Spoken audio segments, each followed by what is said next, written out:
معنا نهج حياة جئنا تبصرة عن كل ضلال، أعددنا بضع رسالات تحمل نورا للأجيال.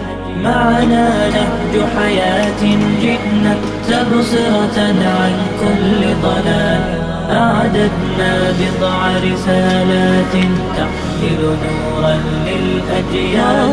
ولكي لا ننطفئ هلم كي نحيي فينا الآمال، نزرع قيما نمحي جهلا للجنة نسعى برضا. ولكي لا ننطفئ هلم كي نحيي فينا الآمال، نزرع قيما نمحي جهلا للجنة نسعى برضا. آت الكف يا مسلمنا لا تغرق فالدنيا زوال، فالغاية والهم الأسمى فردوس الرحمن ظلال. فردوس الرحمن ظلال. Bismillahirrahmanirrahim. Assalamualaikum warahmatullahi wabarakatuh.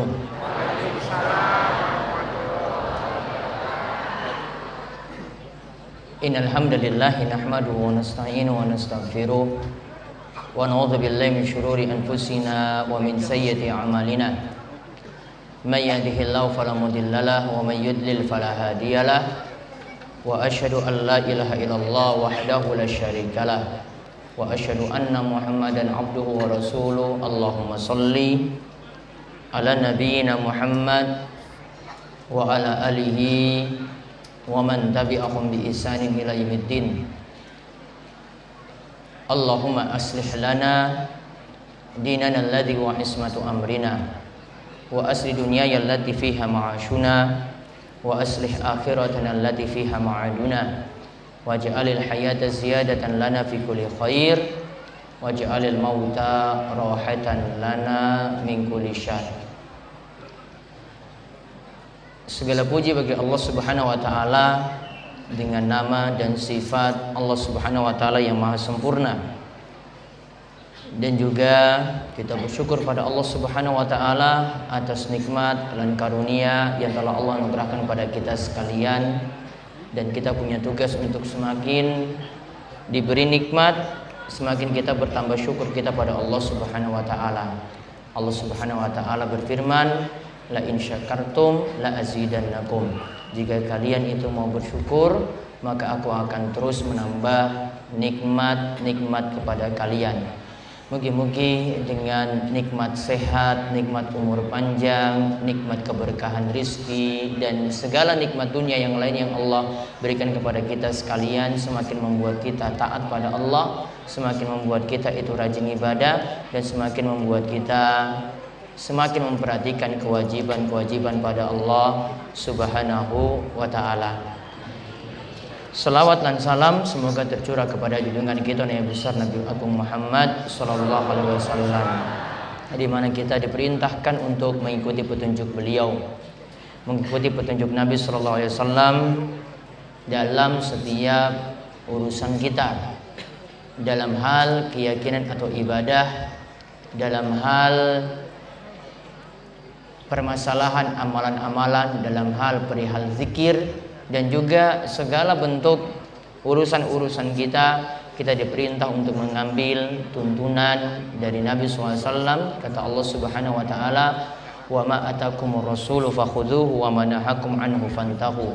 Apa saja yang datang dari Rasulmu maka ambillah, dan apa saja yang Rasulmu itu larang maka tinggalkanlah.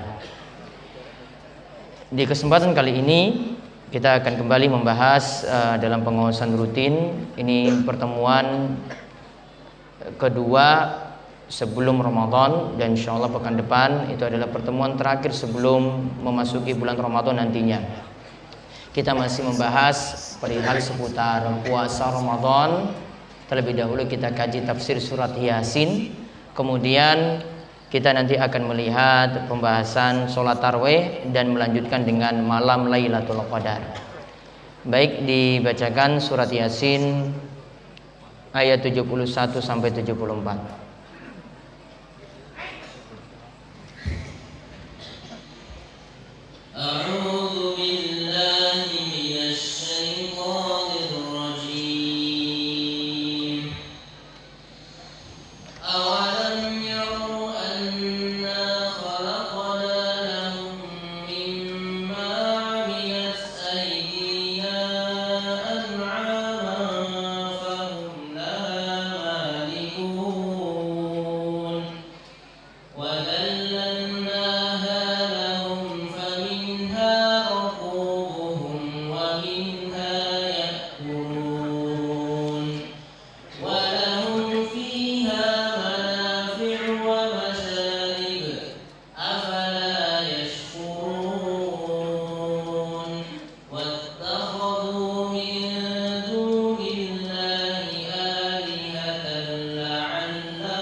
Baik, kita lanjutkan pembahasan ya saking surat Yasin 71 sampai 74.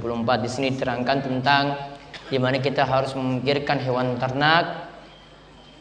Di sini disebutkan dengan an'ama, hewan ternak. Di situ ada sapi, ada kambing. Di mana kita diperintah untuk merenungkan ada manfaat-manfaat yang ada di dalamnya. Di mana hewan ternak itu ada yang sebagai tunggangan kita. Di mana hewan ternak tadi itu ada yang dijadikan sebagai makanan. Di mana hewan ternak tadi punya sesuatu yang dihasilkan seperti susu misalnya, kita bisa manfaatkan untuk minum. Maka dari nikmat-nikmat yang ada tadi, dari kita memperhatikan hewan ternak, harusnya kita pahami bahwasanya itu semua nikmat yang Allah Subhanahu wa taala berikan, dan kita punya kewajiban untuk mentauhidkan Allah, artinya beribadah kepada Allah Subhanahu wa taala saja. Maka di sini diperintah kita cuma beribadah pada Allah saja, tidak boleh berbuat syirik atau tidak boleh menyekutukan Allah Subhanahu wa taala. Maka di ayat 74 dan seterusnya nanti Allah akan mengingatkan bahwasanya kalau sudah diberi nikmat-nikmat semacam itu, harusnya kita sadar kita itu hanya diperintah kepada Allah untuk beribadah. Kita hanya diperintah beribadah pada Allah dan tidak boleh menyekutukan Allah Subhanahu wa taala dengan suatu yang lainnya. Baik, dibaca kesimpulan mutiara ayat. Disebutkan tentang manfaat hewan ternak, yaitu sebagai hewan tunggangan untuk makanan, untuk manfaat mendapatkan minum dari hewan ternak berupa susu. Jadi bisa dimanfaatkan hewan ternak tadi, Bapak Ibu sekalian. Ada yang jadi tunggangan. Ya, tunggangan di sini seperti unta misalnya. Ini bisa dijadikan kendaraan. Kemudian bisa juga dijadikan sebagai makanan. Ada dagingnya yang dihasilkan, kita bisa menyantapnya, bisa memakannya. Kemudian juga bisa mengambil manfaat karena hewan tersebut bisa menghasilkan minum seperti susu. Itu juga kita bisa mengambil manfaat. Terus Nikmat-nikmat tadi diberikan supaya kita rajin bersyukur. intinya nikmat-nikmat yang ada tadi seperti disebutkan dalam ayat 73, afala yashkurun. Sudah kita diberikan nikmat yang banyak, kewajiban kita itu adalah bersyukur. Nikmat apapun yang Allah berikan, termasuk di sini dikhususkan nikmat hewan ternak. Apa saja hewan ternak yang kita miliki, kita diperintahkan untuk mensyukurinya. Tidak boleh kufur, tidak boleh mengingkari nikmat-nikmat yang ada tadi. Terus yang ketiga, Bentuk syukur adalah dengan mentauhidkan Allah, bukan menjadikan Allah memiliki sekutu atau berbuat syirik. Bentuk syukur yang dimaksudkan dari ayat 71 sampai 74, Bapak Ibu sekalian perhatikan. Di sini kita diperintah untuk mentauhidkan Allah. Kita diperintah untuk mengesahkan Allah. Kita diperintah untuk beribadah hanya pada Allah semata. Tidak kepada makhluk-makhluk yang lainnya kita diperintahkan untuk beribadah. Maka apapun yang disebut ibadah, kita diperintahkan untuk beribadah pada Allah. Salat itu hanya untuk Allah. Sembelihan juga hanya untuk Allah. Nazar juga hanya untuk Allah. Kemudian puasa juga lillah, hanya untuk Allah Subhanahu wa ta'ala. Tidak boleh satu ibadah yang disebut ibadah tadi kita sajikan atau kita tujukan pada selain Allah Subhanahu wa ta'ala. Satu ibadah saja yang kita sajikan pada selain Allah, walaupun kecil saja yang kita sajikan, maka itu sudah berarti kita berbuat syirik pada Allah Subhanahu wa ta'ala. Walaupun kecil saja yang kita sajikan, itu sudah dikatakan syirik pada Allah Subhanahu wa ta'ala. Dan syirik ini adalah bentuk kezaliman yang paling besar. Kata Allah Subhanahu wa ta'ala, inna syirka la zulmun adzim. Sesungguhnya yang namanya syirik itu adalah bentuk kezaliman yang paling besar. Maka jangan menganggap dosa orang yang berbuat syirik itu dianggap remeh, tidak boleh. Ada di tengah-tengah dulu ada cerita di masa silam. Ada seorang yang ingin melewati suatu tempat, namun dipersyaratkan oleh penduduk kampung, kalau ingin lewat di tempat ini mesti ada tumbal. Ngertos nggih tumbal nggih? Ya, mesti ada tumbal. Tumbal mesti ada, walaupun dengan zubab. Zubab ini kata Syekh Shalih Al-Syekh, Menteri Agama Kerajaan Saudi Arabia saat ini, di dalam penjelasannya dari kitab Fathul Majid. Beliau itu menerangkan zubab yang dimaksud di sini pokoknya hewan yang datang kemudian ganggu kita terus pergi lagi. Kadang lalat ganggu, nyamuk juga kadang ganggu. Pokoknya binatang-binatang yang semisal itu, serangga-serangga yang semisal itu, ini dinamakan dengan zubab. Penduduk kampung itu bersyarat, Bapak Ibu-ibu, kalau engkau ingin lewat sini, maka harus memberikan tumbal, walau dengan zubab. Kalau kita terjemahkan itu walau dengan seekor lalat. Walau dengan seekor lalat. Kepiye ya, tumbal kok lalat ini bisa jadi tumbal? Ya bisa. Jenengan matikan lalat untuk selain Allah Subhanahu wa ta'ala, diniatkan sebagai tumbal, diniatkan sebagai sesaji, maka itu sudah syirik. Maka orang yang pertama lewat dimintai tumbal, kemudian nggak apa-apa lah, ini cuma lalat saja. Akhirnya dia berikan sesaji berupa seekor lalat. Kata Nabi SAW, dakhalan nar bizubab. Dia itu masuk neraka cuma gara-gara seekor lalat saja. Dia masuk neraka cuma gara-gara seekor lalat saja. Kemudian orang yang kedua itu lewat, dia dimintai tumbal. Kamu harus beri tumbal dulu ketika melewati tempat ini. Kalau tidak, kamu tidak akan bisa selamat.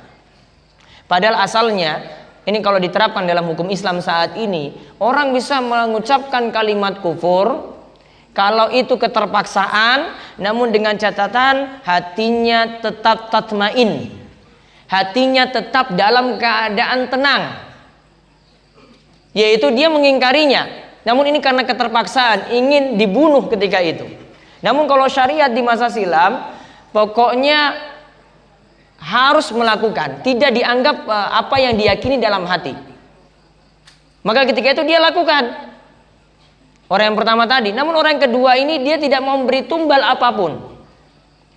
Disuruh untuk memberikan tumbal, dia tidak memberikan tumbal. Akhirnya dia dipenggal lehernya ketika itu, mati. Kemudian Nabi SAW itu katakan, inilah orang yang masuk surga gara-gara lalat. Masuk surga gara-gara lalat.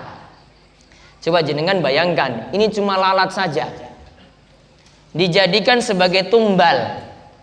Tumbal ini ada macam-macam bentuknya loh ibu-ibu, bapak sekalian. Kadang jenengan pengen sugih, ikut ritual pesugihan, itu punya syarat, harus beri tumbal dulu. Ada di sini yang ikut-ikut pesugihan masih ada? Mudah-mudahan tobat. Ya. Untung ngaji sehingga bisa selamat daripada jenengan itu nggak ngaji terus nggak paham lagi terus mati dalam keadaan berbuat syirik, maka tidak akan selamat nanti di neraka. Dia tidak akan selamat, pasti masuk neraka. Karena Nabi SAW itu mengatakan, Innallaha harrama 'alan nari. Sesungguhnya Allah itu mengharamkan bagi neraka siapa yang mati dalam keadaan dia tidak pernah berbuat syirik sama sekali, dia tidak akan masuk neraka. Namun sudah pasti kalau orang itu berbuat syirik pasti nanti masuk neraka. Maka ini lihat, perhatikan, ini baru 1 ekor lalat saja.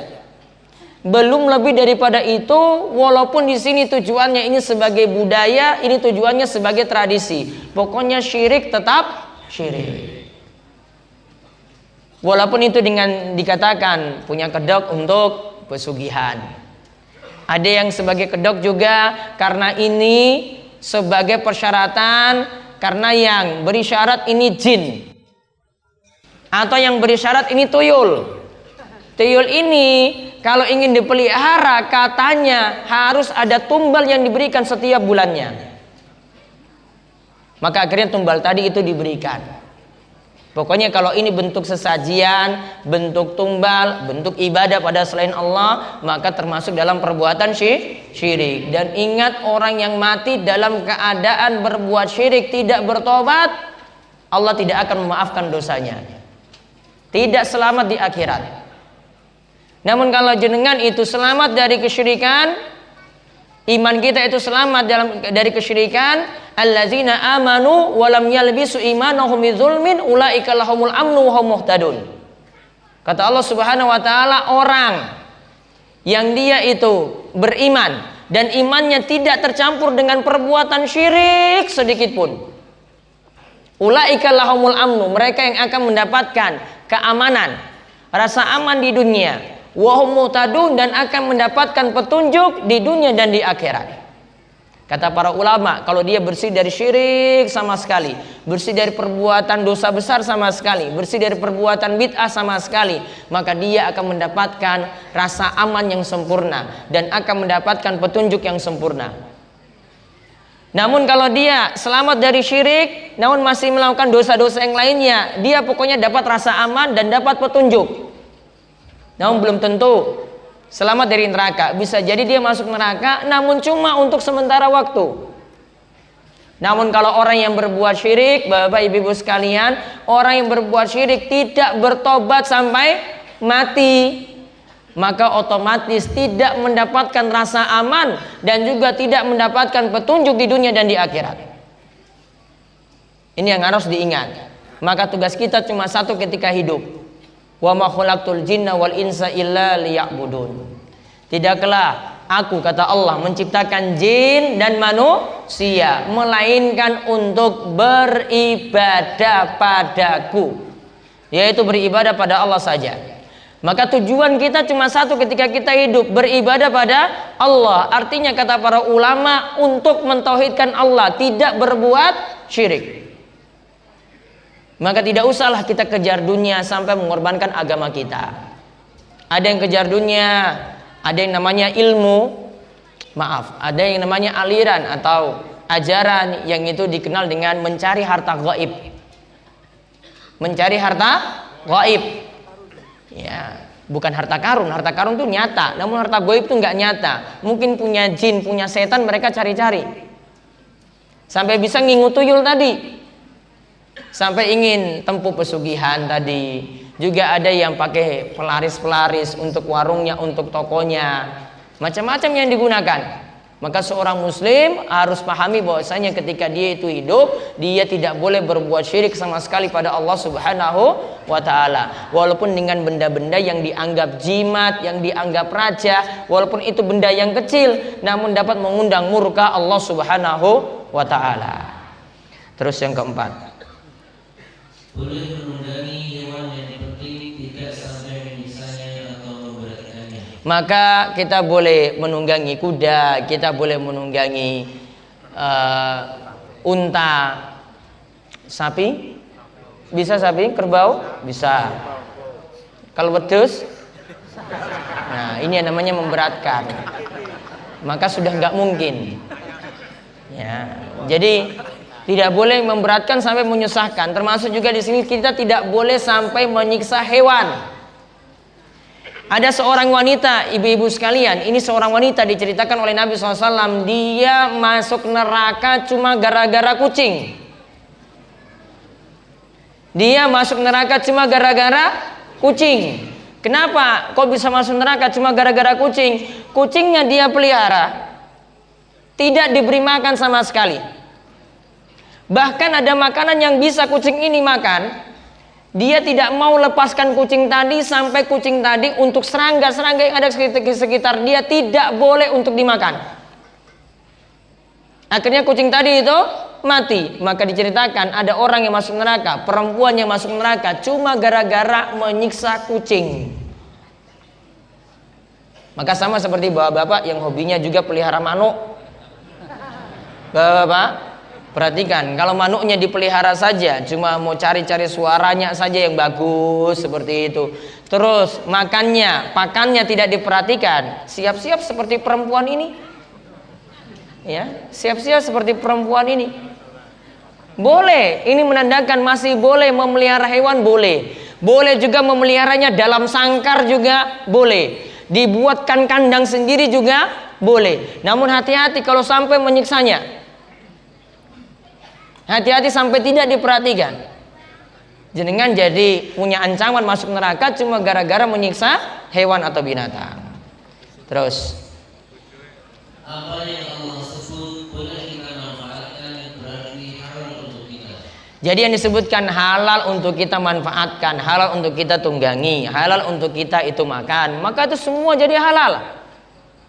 Maka sapi berdasarkan ayat ini itu jadi halal. Kambing itu masuk hewan ternak juga jadi halal.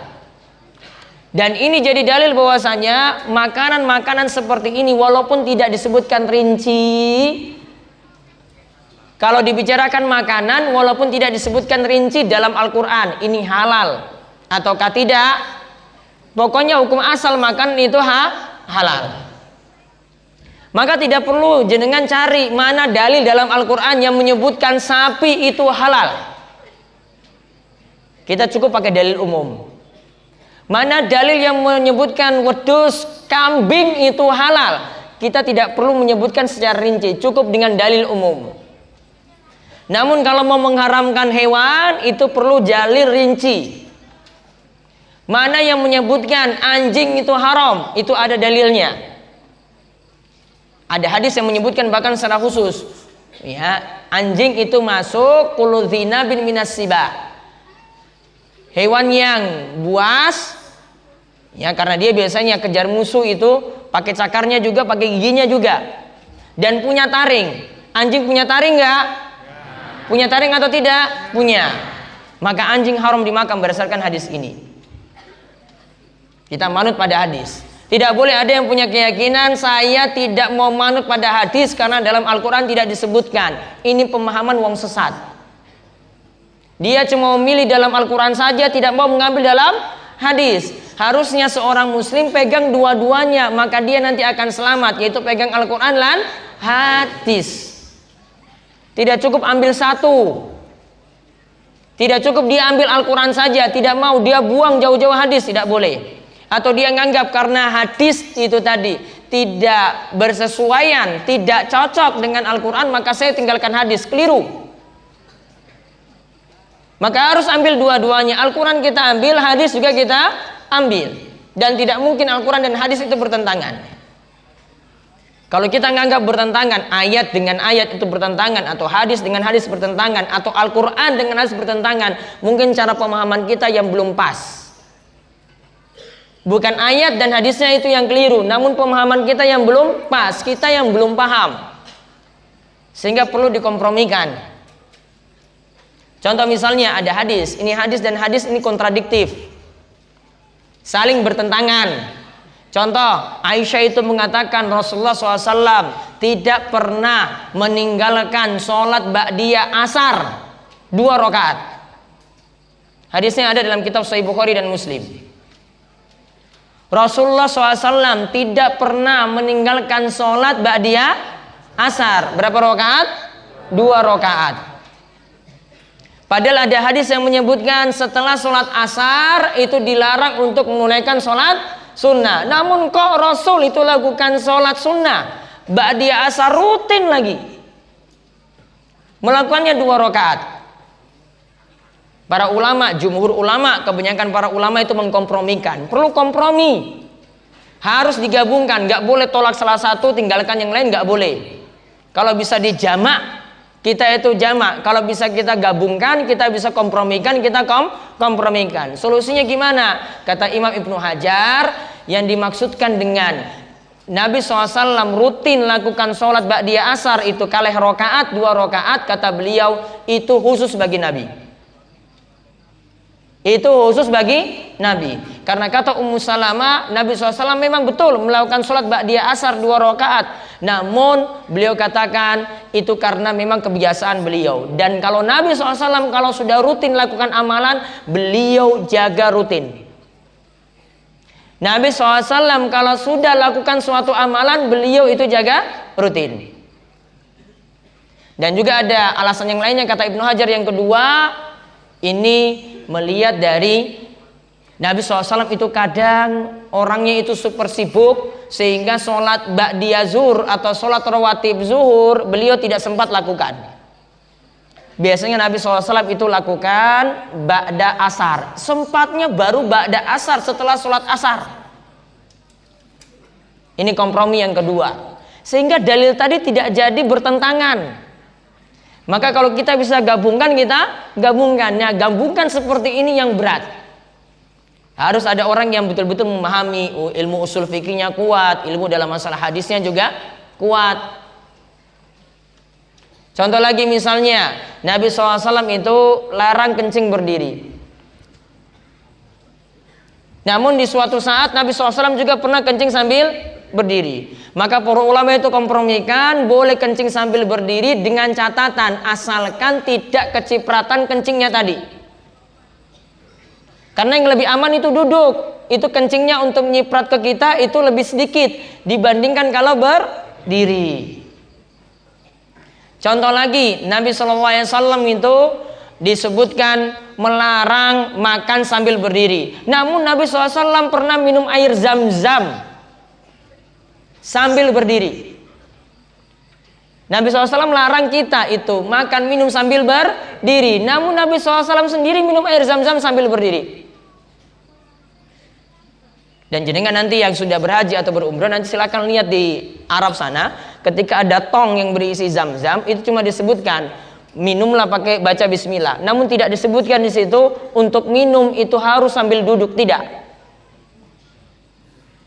Kesimpulannya, Imam Nawawi dalam kitabnya Riyadhus Shalihin ketika membahas adab-adab makan, beliau sebutkan ini mesti dikompromikan. Komprominya bagaimana? Kita katakan boleh makan minum sambil berdiri. Namun yang paling bagus itu adalah sambil duduk. Namun kalau ada yang sambil berdiri tidak masalah, tidak berdosa. Simpel, sederhana. Sehingga jangan ada yang protes kalau ada yang sambil berdiri, ya. Karena Nabi SAW sendiri apa tadi alasannya? Minum air zam-zam sambil berdiri. Kalau ada yang larang seperti ini, bilang saja Imam Nawawi dalam kitabnya Riyadhus Shalihin membolehkan. Namun afdolnya itu sambil duduk. Diceritakan ada riwayat yang sebutkan para sahabat itu makan minumnya itu sambil berdiri. Kalau minum sulit ya, maaf, bukan minum. Makan minum sambil berdiri. Dan ada disebutkan riwayat mereka juga sambil lari juga ada. Dan ini cuma kemungkinan ini cuma sambil makan.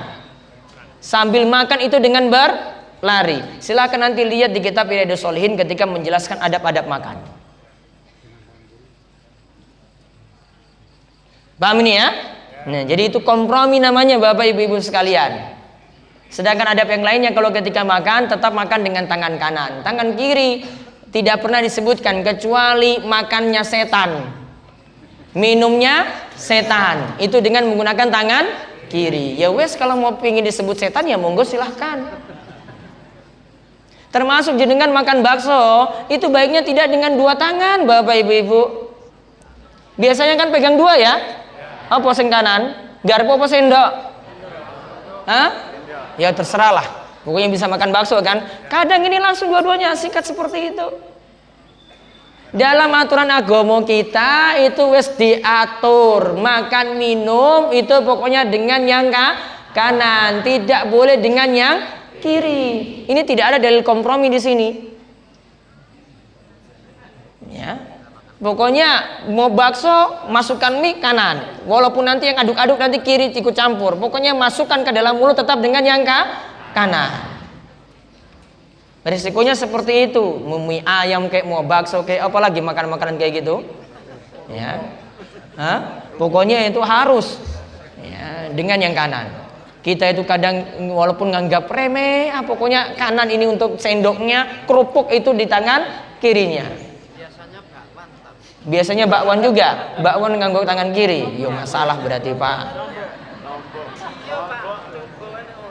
Ya, lomboknya atau kerupuknya tetap dengan tangan kanan ketika dimasukkan dalam mulut, biar tidak meniru perbuatan setan. Terus yang keenam,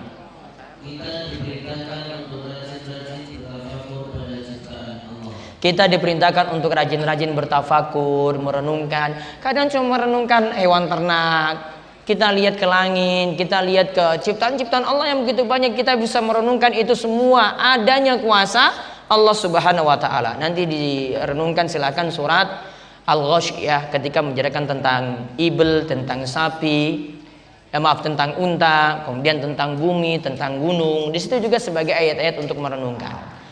Ya, itu saja yang kita sampaikan pada malam hari ini. Insya Allah kita akan ketemu pertemuan terakhir sebelum Ramadan besok nggih.